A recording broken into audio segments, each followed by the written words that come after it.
Good morning, everyone, and Merry Christmas. I'm Zee Berlin, and I come to you with the last door of my self-love Advent calendar. Today's door is all about staying in self-love over the holidays. I just share this video on my personal page so more people can watch it. Hang on a second. And then we talk about all what could be interesting for you to know while being at home, being with your family, being with your friends. Just a second. I need to find the video. So what have you been up to today? Are you all still in bed or preparing your Christmas presents? There's so much to do on a day like this. I already baked lussekatten with my Swedish man. So there's the video, and I'm going to share it now. Okay, here we go. Okay, what can one do to stay in self-love over the holidays? I think really important sometimes can be to know about things. Things we know, we don't necessarily need to change immediately. But sometimes it's already good that we know about them, and this is already enough. For example, when we used to be in our families, we had a certain role. If you look at systemic theory, like family therapy theory, then if you are the creative, your sister or your brother couldn't be the creative because this position was already taken. If you were the loud one, your brother or sister couldn't be the loud one because this position was already taken.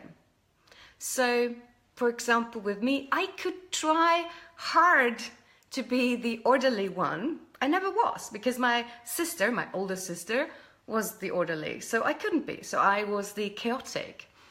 And when we go home on Christmas, hello viewer, it's nice to see you.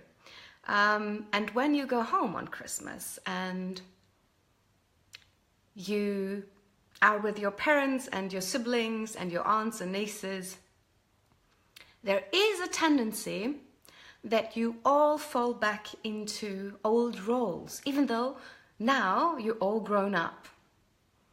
And to know about this could help to avoid many of these fights which are going on during Christmas.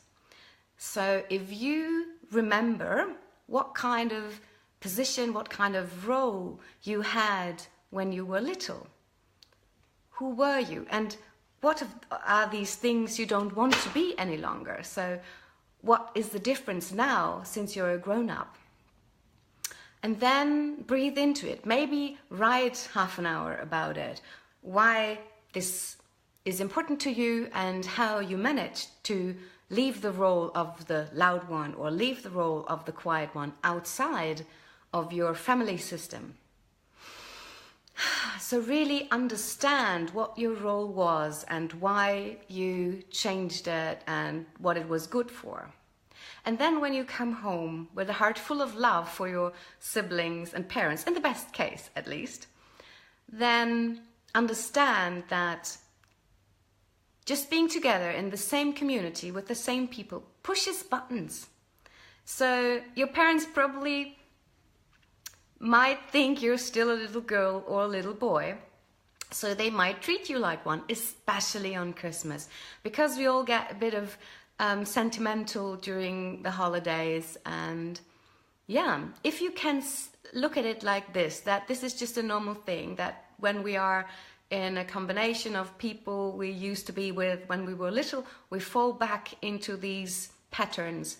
We are the loud one we used to be, or we were meant to be, or which position wasn't taken, or we are the orderly one even though we wanted to be chaotic as our little sister, you know. And just keep in mind that you don't need to fall back. You can stay on eyes height with everyone as a grown-up. If someone pushes your button, so if you feel the anger coming and you're not sure what it is about, take a deep breath, maybe go to the bathroom and think about maybe whether you know this from your childhood, whether you know this from former times, and maybe it was something which was important for you to change. And then take a deep breath and give yourself some compassion, some self-love, some empathy, that it's allowed to be annoyed because they just pushed your button. And if you gave yourself enough empathy and self-love, then you can go back and just relax, accept it will not change. The only thing you can change in your life is you, what you do, how you feel about things.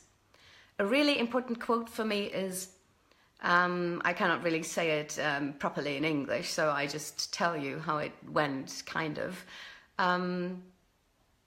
You are the person who allows to be angry or not. So if someone triggers you, it's you who decides whether you are angry or whether you can just accept it as something which triggers you, but you're grown up and confident enough to just to breathe into yourself and say, okay, that's something I worked on hard. They don't see it yet, but maybe they'll see it later.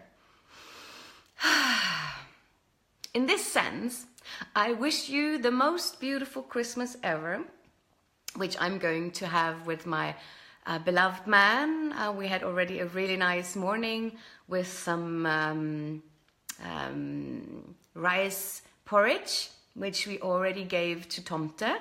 Tomte, for all you who are not Swedish, is a little creature who lives in every house, and he takes care of your luck, of your health, of your well-being, and there's not much to do to make him happy, but you should definitely give him some rice porridge on Christmas.